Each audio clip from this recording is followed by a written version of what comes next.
Hello, ഞാൻ നിങ്ങളുടെ സ്വന്തം ഓൾ ഇൻ ഓൾ ഫേസ് 25. നമ്മളിന്ന് പുതിയൊരു ഡിഷായിട്ടാണ് വന്നിട്ടുള്ളത്. പൈനാപ്പിൾ പച്ചടി. ഇതെങ്ങനെയാണ് ഉണ്ടാക്കുന്നതെന്ന് നോക്കാം. ഓക്കെ, അപ്പോൾ സ്റ്റാർട്ട് ചെയ്യാം. ക്യൂബായി പൈനാപ്പിൾ നമ്മൾ മാറ്റി വെച്ചിട്ടുണ്ട്. ഇനി അതിലേക്ക് നടുവിൽ കീറിയ 2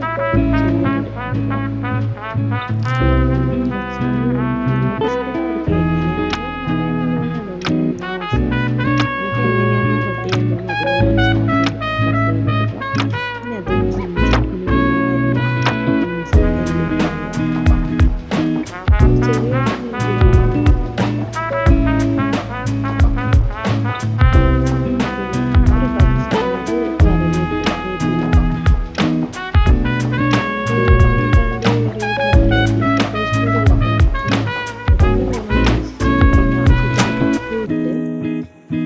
പാത്രത്തിലേക്ക് എല്ലാം കൂടി അതിലേക്ക് നമുക്ക് സ്റ്റൗവിലേക്ക് വെക്കാം. ഇനി ഒരു സ്പൂണിൽ നന്നായി മിക്സ് ചെയ്ത്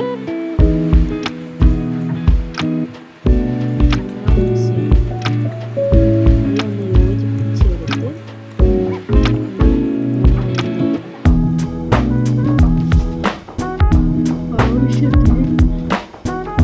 ആവശ്യത്തിന് വെള്ളം ഒഴിച്ച്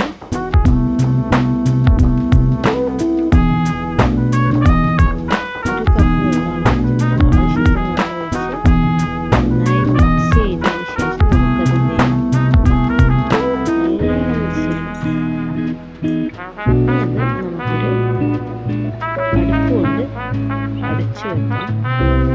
ഇനി ഒരു 5-10 മിനിറ്റ് നന്നായി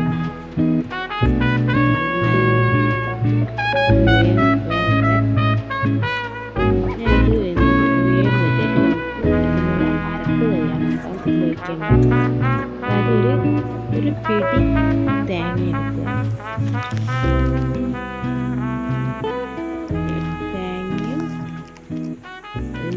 തേങ്ങയും നിങ്ങൾക്ക് ഇഷ്ടമുണ്ടെങ്കിൽ ചില ആൾക്ക് ഇഞ്ചിൻ്റെ ടേസ്റ്റ് പിടിക്കില്ല. അപ്പോൾ ഇഞ്ചി ഞാൻ ഒരു ചെറിയ കഷ്ണം ഇട്ടിട്ടുണ്ട്. എനിക്ക് ഇഞ്ചി പൊതുവെ ഇഷ്ടമാണ്. അപ്പോൾ ഒരു ചെറിയ കഷ്ണം ഇഞ്ചി ഇട്ട് നന്നായി ഒതുക്കിയെടുക്കുക. തേങ്ങ കുറച്ച് വെള്ളം ഒഴിക്കണം. ഒതുക്കിയെടുത്ത് കഴിഞ്ഞാൽ അത് ഈ നമ്മൾ വേവിച്ച് വെച്ച പൈനാപ്പിളിലേക്ക് ഒഴിച്ച് നമുക്ക് സ്റ്റൗ ഓഫ് ചെയ്യാം. സ്റ്റൗ ഓൺ ചെയ്ത് കഴിഞ്ഞാൽ തേങ്ങ പിരിഞ്ഞു പോവും. കാണാൻ ഒരു എന്തോ പോലെയാവും. അതുകൊണ്ടാണ് നമ്മൾ സ്റ്റൗ ഓഫ് ചെയ്തത്. പക്ഷെ മൺചട്ടിയിൽ ചൂട് നിലനിൽക്കുന്നതുകൊണ്ട് തന്നെ ഈ സൈഡിലുള്ള ഈ തിള വരുന്ന കാണുന്നില്ല, അത് ചൂടുള്ളത് കൊണ്ടാണ് കേട്ടോ. ഇനി ഒരു സ്പൂൺ എടുത്ത് നമുക്ക് നന്നായി മിക്സ് ചെയ്തിട്ട് ഇനിയാണ് ഇതിലേക്ക് നല്ലോണം മിക്സ് ചെയ്യണം കേട്ടോ. എന്നിട്ട് ഇതിലെ മെയിൻ ഇൻഗ്രീഡിയൻറ്റ് നമുക്ക് ഇതിലേക്ക് ചേർക്കണം.